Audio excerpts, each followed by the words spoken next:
Hello good morning friends, कैसे हो आप सभी। आई होप आप सभी बेहतर होंगे और मेरी क्लास में आप सभी का एक बार फिर से बहुत बहुत स्वागत है। यहाँ पर हम कर रहे हैं यूजीसी नेट की प्रिपरेशन पेपर 1 की। पेपर 1 के साथ साथ हम अपने पेपर 2 को भी लेकर के चलेंगे, लेकिन थोड़ा सा लगेगा वक्त। चलिए, तो हमने अपने टीचिंग एप्टीट्यूड के जितने भी क्लासेस थी सबको बहुत अच्छे से कंप्लीट कर लिया और कंप्लीट करते हुए हम आ गए हैं अपने यूनिट 2 की तरफ, जिसमें है रिसर्च एप्टीट्यूड। रिसर्च एप्टीट्यूड में भी हमने बहुत सारे टॉपिक्स को कवर कर लिया है और अभी हमारा जो करंट टॉपिक है वो हमारा चल रहा है steps of research. Steps of research में हमने हाइपोथेसिस को फॉर्मुलेट कर लिया था। ठीक है, हाइपोथेसिस को फॉर्मुलेट करने के बाद यानी कि हमने एक क्या किया, हमने एक स्टेटमेंट को सेट कर लिया और अब हमें उस जो स्टेटमेंट को हमने सेट किया है उस स्टेटमेंट को हमें एक थ्योरी बनाना है। लेकिन उस थ्योरी को बनाने के लिए बहुत सारी चीजों को, बहुत सारे स्टेप्स को अभी भी फॉलो करना होगा और फॉर्मुलेट हाइपोथेसिस करने के बाद हमारा जो नेक्स्ट स्टेप है वो हमारा हो जाएगा प्रिपेयर अ रिसर्च डिजाइन। ठीक है,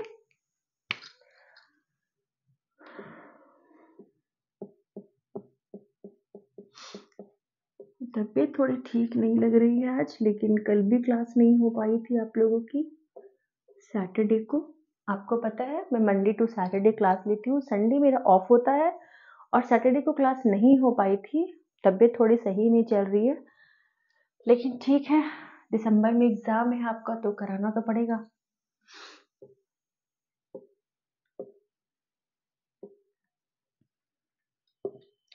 मैं इतना मेहनत तो करती हूँ आप लोगों के लिए, बट आप लोग जो हो ना, एक लाइक भी नहीं करते हो। चलिए, रिसर्च एप्टीट्यूड और हमारा जो नेक्स्ट स्टेप है, स्टेप नंबर 6 अभी हम कर रहे हैं।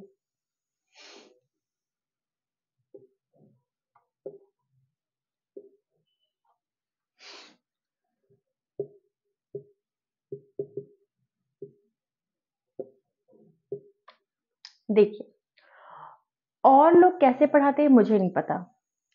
हो सकता है कि मैं भी आपको अगर औरों की तरह पढ़ाऊंगी तो बस आपको स्टेप्स पढ़ा दिया, काम खत्म हो गया, अब मैं आगे बढ़ गई। नहीं, आपको एक एक स्टेप्स को समझना बहुत जरूरी है, क्योंकि ये जो आप डिटेल में पढ़ाई कर रहे हो ना वो आपको दोबारा करने की जरूरत नहीं पड़ेगी। आप क्लास में ही आप इतने अच्छे से समझ जाओगे ना कि फिर आपको रिवीजन की भी जरूरत मुझे लगता है कि ना के बराबर पड़ेगी। जब आप क्लास में अच्छे से समझ जाओगे, जब आपके सामने क्वेश्चन आएगा ना तो आप इन्हीं के बेसिस पे ना क्वेश्चन को सॉल्व करोगे, क्योंकि आप जितना डीपली तरीके से पढ़ रहे हो, मैं आपको बहुत ही डीप अंडरस्टैंडिंग करवा रही हूँ, तो आप एक लाइक तो मेरे लिए कर ही सकते हो। चलिए, प्रिपेयर रिसर्च डिजाइन। अब हम देखेंगे कि रिसर्च डिजाइन को बनाने का तरीका। हमने एक हाइपोथेसिस को, एक स्टेटमेंट को हमने क्या कर दिया था, सेट कर लिया था। ठीक है, अब हम क्या करेंगे, मान लीजिए हमारा ये स्टेटमेंट जो था ये हमारा सेट हो गया था, इसे करना है जनरलाइज, इसे बनाना है एक थ्योरी, इसे करना है टेस्ट। और ये सब करने के लिए हम क्या करेंगे, रिसर्च को डिजाइन करेंगे। रिसर्च डिजाइन क्या है, रिसर्च डिजाइन सपोज दैट एक फ्रेमवर्क है। ठीक है, कि हमें आगे अपने रिसर्च में क्या क्या करना है, मतलब ये क्या है, ये एक तरह का प्लान है।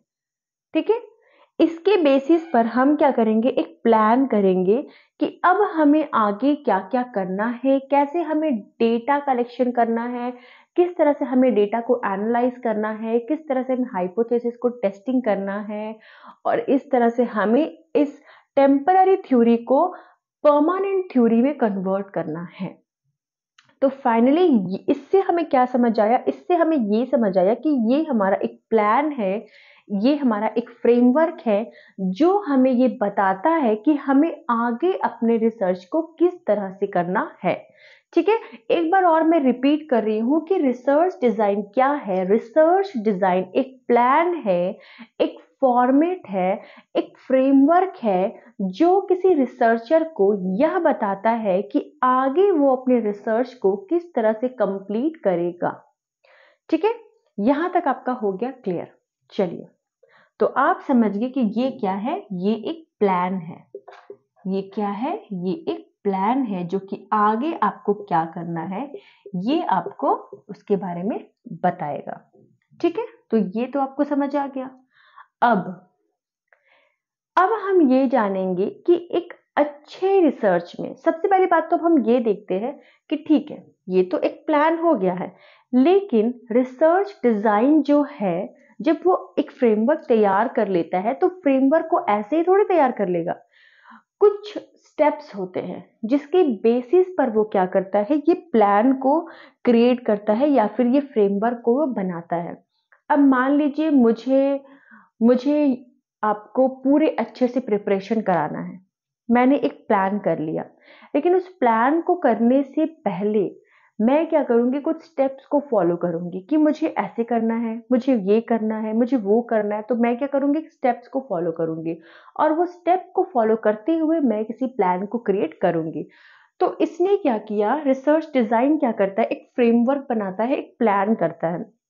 लेकिन उस प्लान को करने से पहले वो कुछ रूल्स को फॉलो करता है, कुछ स्टेप्स को फॉलो करता है, और वो स्टेप्स क्या है, ये है स्टेप्स दैट फॉलो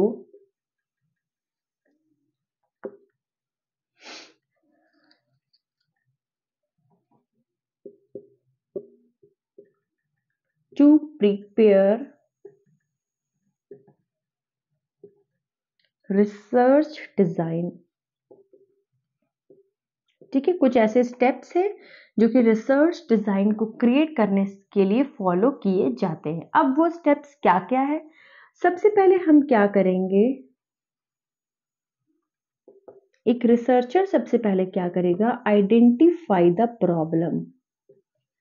सबसे पहले रिसर्चर प्रॉब्लम को आइडेंटिफाई करता है कि प्रॉब्लम क्या है, उसे पहचानता है। वो प्रॉब्लम को उसने पहचान लिया, अब वो क्या करेगा,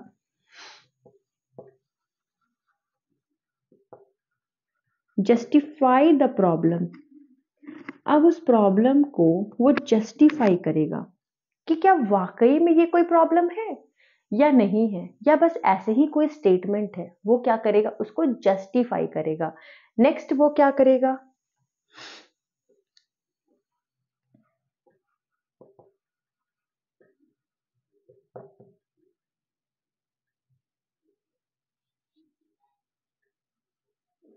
रिव्यू लिटरेचर। उसके बाद वो क्या करेगा, लिटरेचर, रिव्यू लिटरेचर करेगा। मैंने आपको बताया था रिव्यू लिटरेचर क्या होता है। अगर आपने नहीं देखा है तो आप रिसर्च के 3rd नंबर वाले स्टेप्स पे जाइएगा। मैंने उसका बहुत ही अच्छे से डिटेल में वीडियो बनाया है, आप उसको जरूर देखिएगा। शॉर्ट में बता दूं कि रिव्यू लिटरेचर मतलब अब वो क्या करेगा कि जो भी प्रॉब्लम, जिस प्रॉब्लम के बारे में वो रिसर्च करना चाह रहा है, आइडेंटिफाई जिस प्रॉब्लम के बारे में उसने किया, अब उस प्रॉब्लम पे पहले किसी ने रिसर्च किया है या नहीं, उसका वो क्या करेगा, रिव्यू लिटरेचर करेगा। रिव्यू लिटरेचर भी उसने कर दिया, अब वो क्या करेगा, इसके बेसिस पर वो क्या करेगा, हाइपोथेसिस क्रिएट करेगा। उसके बेसिस पर क्रिएट नहीं करेगा, उसके बेसिस पर वो क्या करेगा, प्रिपेयर हाइपोथेसिस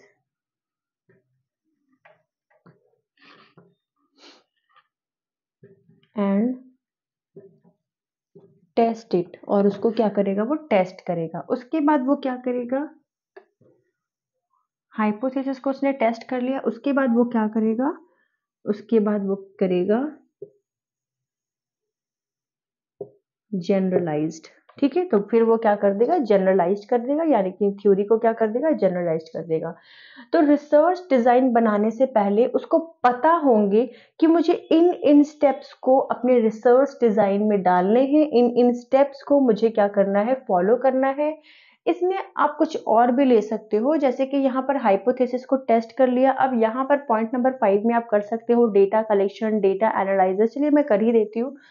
जनरलाइज को अगर मैं अभी हटा दूं तो यहाँ पर हो जाएगा हमारा data collection.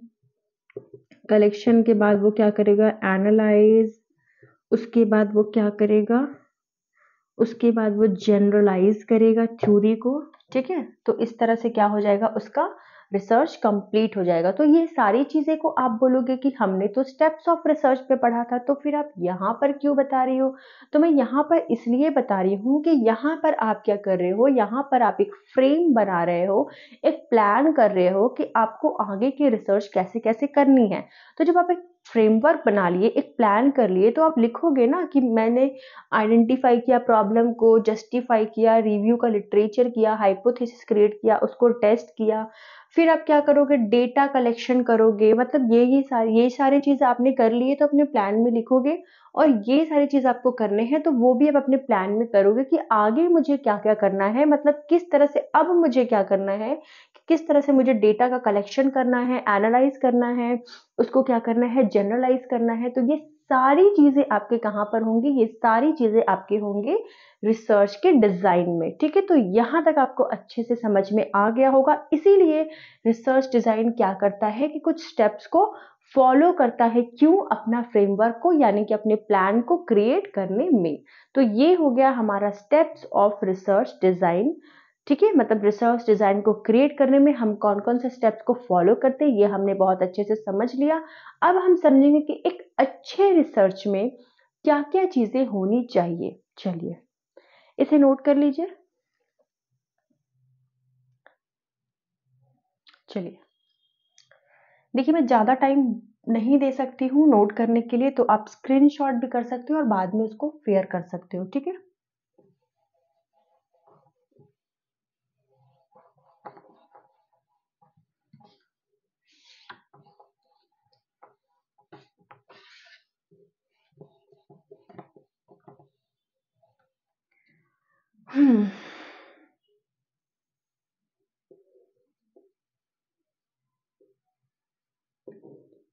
A good research consists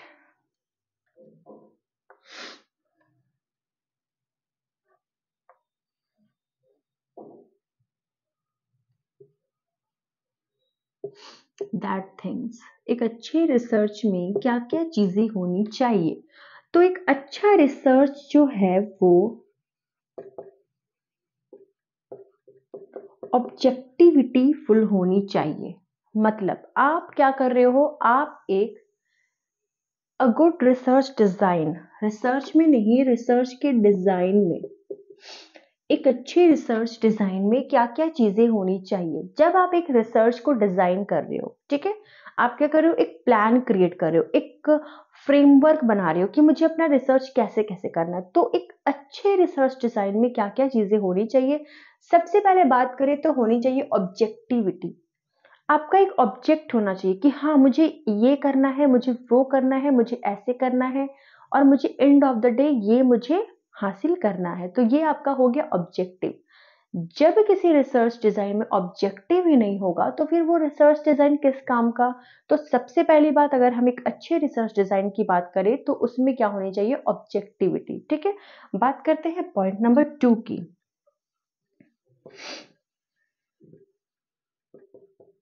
validity. एक अच्छा रिसर्च डिजाइन जो है वो वैलिड होना चाहिए। ऐसा नहीं कि इनवैलिड है, कुछ भी है और हमने उसको क्रिएट कर लिया, नहीं, वो वैलिड होना चाहिए। वैलिड यानी उसका मान्यता होनी चाहिए कि हाँ, ये एक अच्छा रिसर्च है, एवरीवन उसको माने।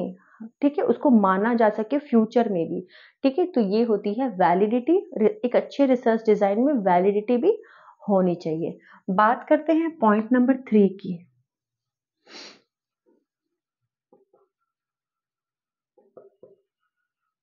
रिलायबिलिटी।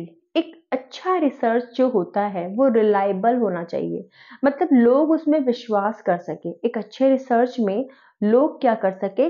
विश्वास कर सके, यानी कि वो रिलायबल होनी चाहिए। ठीक है, तो ये सारी चीजें हैं जो कि एक अच्छे रिसर्च में होनी चाहिए। तो आप इसको नोट करिए।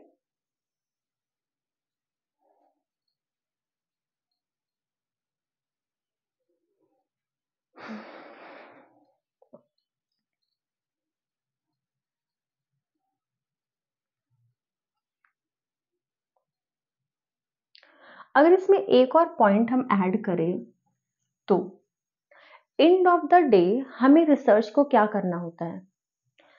हमारा रिसर्च डिजाइन, हम रिसर्च क्यों कर रहे हैं? किसी भी टेम्पररी थ्योरी को परमानेंट थ्योरी में क्या करने के लिए, चेंज करने के लिए, कन्वर्ट करने के लिए। ठीक है, तो एक रिसर्च डिजाइन का एक और ऑब्जेक्टिव होना चाहिए एंड ऑफ द डे कि आप उसे क्या कर सको, जनरलाइज कर सको। मतलब आपका जो टेम्पररी थ्योरी था वो परमानेंट हो सके, वो सभी पर एप्लीकेबल हो सके। तो अगर हम बात करें कि एक अच्छी रिसर्च में और क्या होनी चाहिए, तो एक अच्छे रिसर्च में और होनी चाहिए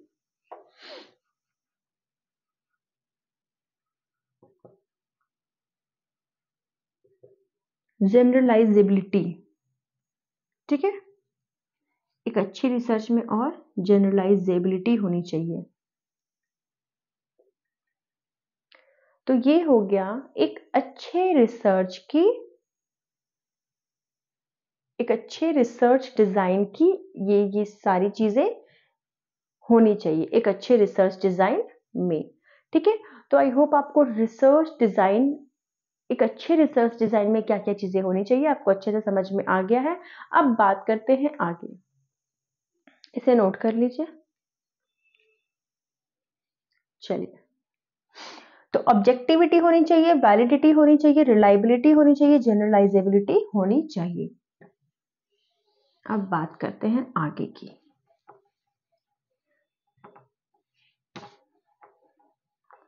अब एक अच्छा रिसर्च भी हम समझ गए कैसा होना चाहिए, रिसर्च को कैसे डिजाइन करना चाहिए, किन किन चीजों को फॉलो करना चाहिए, सारी चीजें को हम समझ चुके हैं। अब हम समझेंगे टाइप ऑफ रिसर्च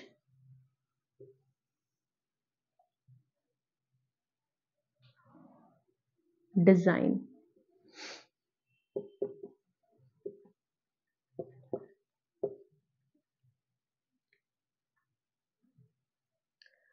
देखिए,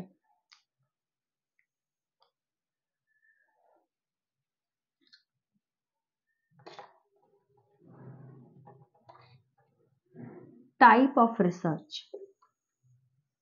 ठीक है, देखिए हम क्या कर रहे हैं, हम रिसर्च को फ्रेमवर्क कर रहे हैं। ठीक है, ध्यान से समझिएगा, रिसर्च को हम क्या कर रहे हैं, फ्रेमवर्क कर रहे हैं। जब हम रिसर्च को फ्रेमवर्क करेंगे तो हम किसी भी तरह से तो नहीं कर देंगे, हम क्या करेंगे, एक पर्टिकुलर मेथड का यूज करेंगे।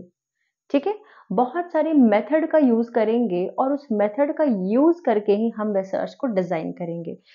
कुछ रिसर्चर कुछ और मेथड का यूज करेंगे और कोई रिसर्चर कुछ और मेथड का यूज करेंगे, तो बहुत सारे मेथड्स हैं। आज हम उस मेथड्स के बारे में भी अपने इस क्लास में पढ़ने वाले हैं। Type of research method, research के क्या क्या मेथड होते हैं जो कि हम रिसर्च डिजाइन को बनाने में यूज करेंगे। तो सबसे पहले अगर हम मेथड की बात करें तो हमारा हो जाएगा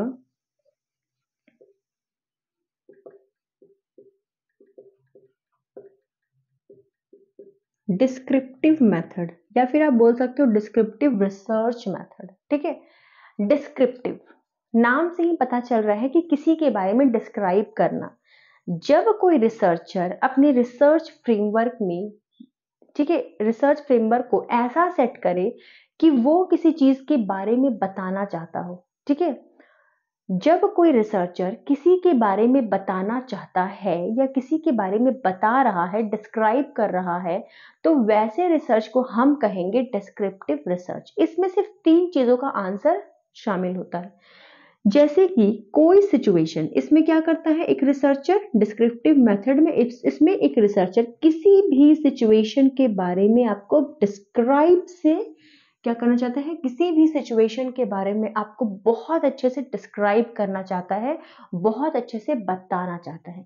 वो रीजन नहीं बताना चाहता कि ये सिचुएशन क्यों क्रिएट हुआ, बल्कि वो सिचुएशन क्या है, कैसे है, कहाँ है, कब है, ये सारी चीजों को वो क्या करता है, बताना चाहता है।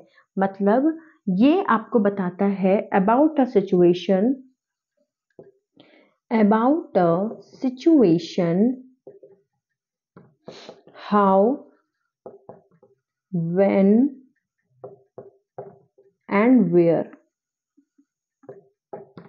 कैसे, कब, कहाँ, किसी भी सिचुएशन के बारे में कैसे, कब, कहाँ का आंसर जो है वो डिस्क्रिप्टिव मेथड में दिया जाता है। लेकिन यहाँ पर वाई यानी कोई प्रॉब्लम क्यों है, इसका आंसर नहीं दिया जाता है। ठीक है, यानी कि वो क्या कर रहा है, किसी भी सिचुएशन के बारे में जब कोई रिसर्चर आपको सिर्फ बता रहा है, ना कि उसका रीजन बता रहा है, तो ऐसे रिसर्च को हम क्या बोलेंगे, ऐसे रिसर्च को हम डिस्क्रिप्टिव रिसर्च कहेंगे। ये आपका कंप्लीट हो गया। अब बात करते हैं पॉइंट नंबर 2 की।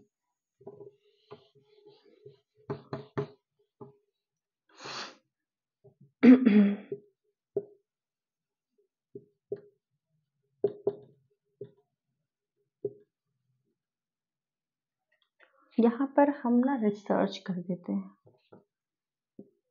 आप लोग को भी समझने में इजी होगा।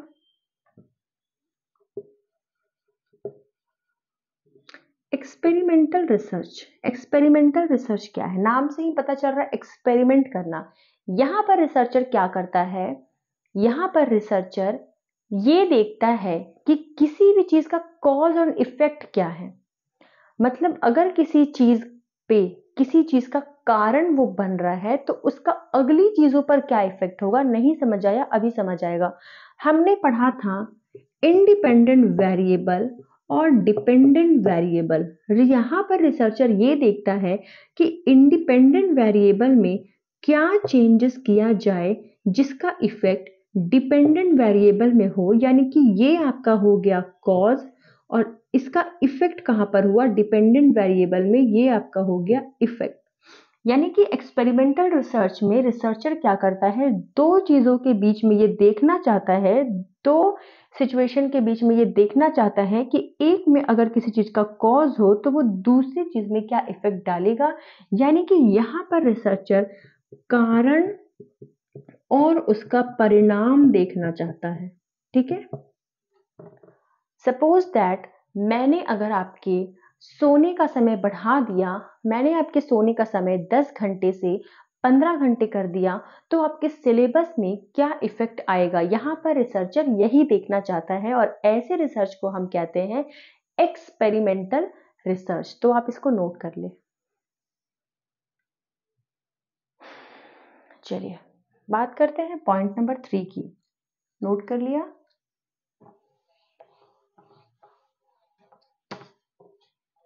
तबीयत सही नहीं है, इसलिए थोड़ा सा फ्लो में आपको दिक्कत परेशानी दिख रही होगी। ठीक है, चलिए पॉइंट नंबर 3 की बात करते हैं। एक्सपेरिमेंटल हमारा हो गया है। अब हम बात करते हैं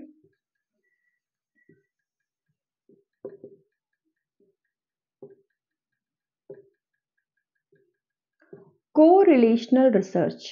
कोरिलेशनल क्या है, को रिलेशनल, रिलेशनल से आपको समझ में आ रहा है कि रिलेशन, रिलेशन कब बनता है, जब दो या दो से ज्यादा चीजें होंगी। ठीक है, तो कोरिलेशन ये बताता है कि किसी भी दो सिचुएशन में क्या रिलेशनशिप है, वो इसको बताने की कोशिश करता है। ठीक है, यहाँ पर रिसर्च इसी चीज में किया जाता है कि किसी भी दो सिचुएशन में किस तरह का रिलेशनशिप है, उसे हम कहते हैं कोरिलेशनल रिसर्च। ठीक है, अब ये रिलेशन पॉजिटिव भी हो सकता है, ये रिलेशन नेगेटिव भी हो सकता है। यहाँ पर आप ध्यान से देखिए, ये एक चीज है और ये एक सिचुएशन है, दो सिचुएशन है, दोनों में किस तरह का रिलेशनशिप है ये बताता है आपका कोरिलेशन रिसर्च। अब अगर एक सिचुएशन इंक्रीज हो रही है तो दूसरा सिचुएशन भी इंक्रीज होगा, यानी कि ये पॉजिटिव कोरिलेशन को बताता है। पॉजिटिव कोरिलेशन, एक चीज में जब आप इंक्रीज करो तो दूसरे चीज में भी इंक्रीजमेंट होता है, ये क्या बताता है, पॉजिटिव कोरिलेशन। और अगर एक चीज में इंक्रीज हो और दूसरे सिचुएशन में डिक्रीज हो तो ये बताता है निगेटिव कोरिलेशन। निगेटिव कोरिलेशन, ठीक है। पॉजिटिव को हम इस तरह से एरो से ऊपर एरो जा रहा है ऐसे डिनोट करते हैं, और निगेटिव को हम ऐसे डिनोट करते हैं। ठीक है, अब कोरिलेशन निकालने के भी बहुत सारे मेथड है। आपने पढ़ा होगा Pearson method, standard deviation, coefficient of correlation. तो ये सब हम आज की क्लास में नहीं करने वाले हैं। मैं बस आपको बता रही हूँ कि ये सारे मेथड है जिसका यूज करके हम क्या करते हैं, कोरिलेशन को निकालते हैं। ठीक है, चलिए, तो ये भी आपको समझ में आ गया कि जब दो चीजों के बीच में हम रिलेशनशिप देखते हैं तो वो कोरिलेशनल रिसर्च कहलाता है। अगर रिलेशन पॉजिटिव है यानी एक बढ़ने से दूसरा बढ़ता है तो पॉजिटिव है, अगर एक के बढ़ने से दूसरा घटता है तो वो नेगेटिव कोरिलेशन है। चलिए बात करते हैं पॉइंट नंबर 4 की।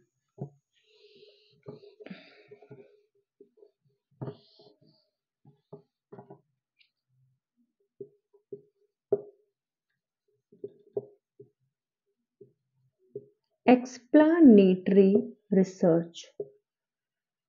एक्सप्लानेटरी रिसर्च क्या है ये एक्सप्लानेटरी रिसर्च? एक्सप्लानेटरी रिसर्च में क्या होता है, कोई भी रिसर्चर किसी सिचुएशन के बारे में इन डेप्थ स्टडी करता है। किसी भी सिचुएशन के बारे में जब कोई रिसर्चर पूरा फुल डिटेल, पूरा अंदर जाके उसकी एक एक चीजों को जानना चाहता है, यानी कि इन डेप्थ में उसकी स्टडी करता है, और जितनी भी बाउंड्रीज है, जितने भी बायसनेस है, बैरियर्स है, सबको तोड़ करके वो क्या करता है, इन डेप्थ स्टडी करता है। यानी कि पहले से किसी रिसर्चर ने उस पे रिसर्च किया, ठीक है, और उसने क्या किया कि उस पे कोई बाउंड्री सेट कर दी कि हाँ इसके बस ये चीजें होनी चाहिए।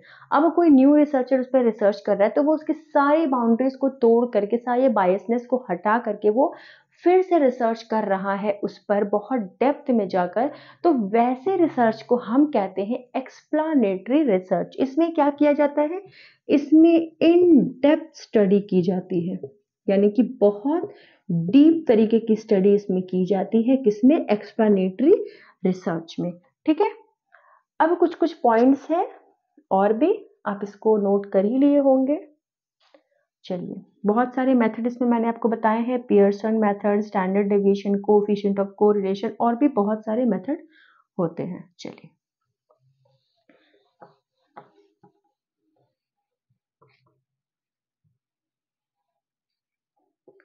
फाइव,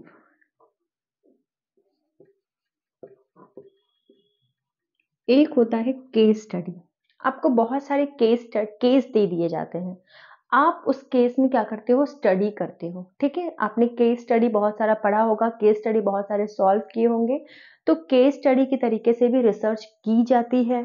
ठीक है, पॉइंट नंबर 6 की अगर हम बात करें तो एक होता है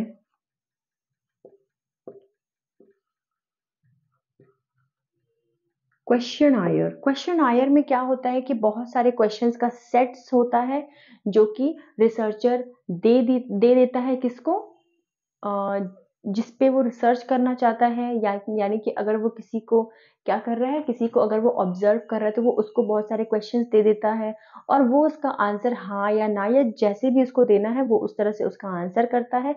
यानी कि सेट ऑफ क्वेश्चन जहां पर पूछे जाते हैं उसको कहते हैं हम क्वेश्चन आयर रिसर्च। ठीक है, तो केस स्टडी रिसर्च भी आप समझ गए और क्वेश्चन आयर रिसर्च भी आप समझ गए, जहां पर सेट ऑफ क्वेश्चंस होते हैं। बात करते हैं पॉइंट नंबर 7 की। तो इंटरव्यू, इंटरव्यू के तरीके से भी रिसर्चर क्या करता है, रिसर्च करता है। वो किसी रिस्पोंडेंट को जिससे वो अपने रिसर्च के बारे में कुछ पूछना चाहता है, उससे वो जाकर के या तो फेस टू फेस इंटरव्यू कर सकता है, या फिर और भी बहुत तरीके से इंटरव्यू होता है। आगे की क्लास में हम जानेंगे कि कौन कौन से टाइप के इंटरव्यू होते हैं। तो वो क्या करेगा, इंटरव्यू भी क्रिएट करेगा और अपने रिसर्च के बारे में जो भी उसको इंफॉर्मेशन लेनी हो वो उससे ले सकता है। ठीक है, पॉइंट नंबर 7 भी आपका हो गया, 4 5 6 7। और आपका क्या होता है,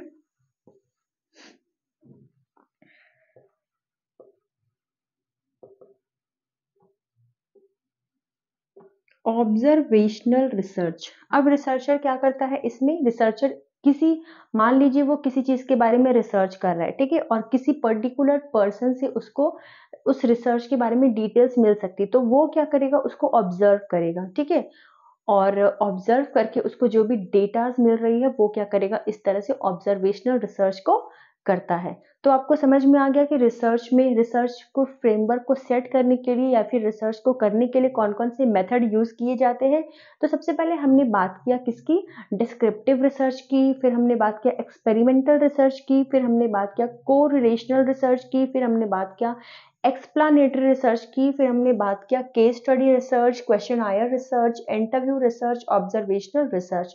तो इतने सारे टाइप्स के क्या होते हैं, रिसर्च होते हैं, जिसे जानना बहुत ही ज़्यादा ज़रूरी थी। तो एक और टॉपिक है जो कि हम आज की क्लास में ही करेंगे, और वो क्या टॉपिक है, इससे पहले आप इसको नोट कर लीजिए। आज ही हमारा जो रिसर्च डिज़ाइन है वो कंप्लीट हो जाएगा। चलिए,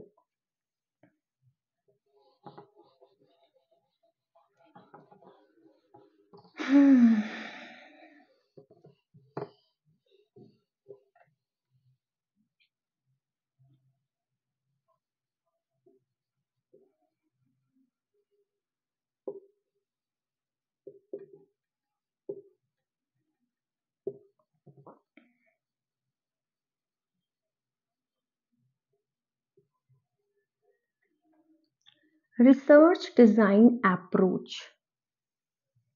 ये रिसर्च डिज़ाइन अप्रोच क्या होता है? देखिए, रिसर्च डिज़ाइन जो है वो 2 तरीके से किया जाता है, ठीक है?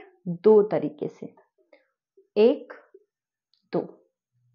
कैसे किया जाता है इन 2 तरीकों से रिसर्च डिज़ाइन? सबसे पहले या तो रिसर्चर क्या करेगा? या तो रिसर्चर पहले से किसी रिसर्चर ने किसी टॉपिक पे, किसी प्रॉब्लम पे रिसर्च किया है, और ये रिसर्चर भी जो है, मैं मान लो मैं जो हूँ वो रिसर्च कर रही हूँ, आपने किसी टॉपिक पे रिसर्च कर लिया है, अब मैं क्या कर रही हूँ, उसी टॉपिक पे रिसर्च कर रही हूँ, यानी कि पहले से जिस पे रिसर्च हो चुकी है वापस से उसी पे रिसर्च करना, ये एक तो ये रिसर्च है। यानी कि पहला रिसर्च क्या है, research on a existing situation और प्रॉब्लम,